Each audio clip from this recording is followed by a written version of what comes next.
मट्टी का बड़ा हुआ कोई भी घर में बेकार बर्तन या फिर दिया ले लें, उसके अंदर जस्ट हार्पिक डालकर आप अपने हजारों रुपए डेली के डेली बचा सकते हैं। आज की वीडियो बहुत ज्यादा स्पेशल है, इसलिए आप लोगों ने वीडियो को फुल वॉच करना है। तो यहाँ पे देखिए, मट्टी के बेकार पड़े हुए दिए के अंदर मैंने हार्पिक डाला है और 1 चम्मच मैंने इसके अंदर मीठा सोडा डाल के चम्मच की मदद से इसको अच्छी तरीके से मिक्स कर लिया है।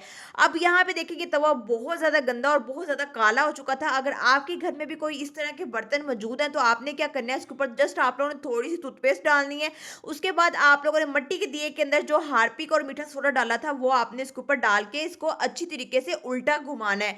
उल्टा जिस तरीके से आप वीडियो में देख रहे हो, बिल्कुल आप लोगों ने इस तरीके से घुमाना है और जो भी गंदे से गंदा बर्तन होगा या तवा वगैरह वो अच्छी तरीके से साफ हो जाएगा। तो यहाँ पे देखिए, मैं आप लोगों को वीडियो में लाइव रिजल्ट दिखा रही हूँ, इसलिए आप लोगों ने वीडियो को फुल वॉच करना है। लाइक आप लोगों ने लाजमी करना है, वीडियो को फुल वॉच किया करें, तभी आप लोगों को पता चलेगा कि एंड पे रिजल्ट क्या है। तो यहाँ पे देखिए, इस रिजल्ट को देखकर आप भी हैरान हो चुके होंगे।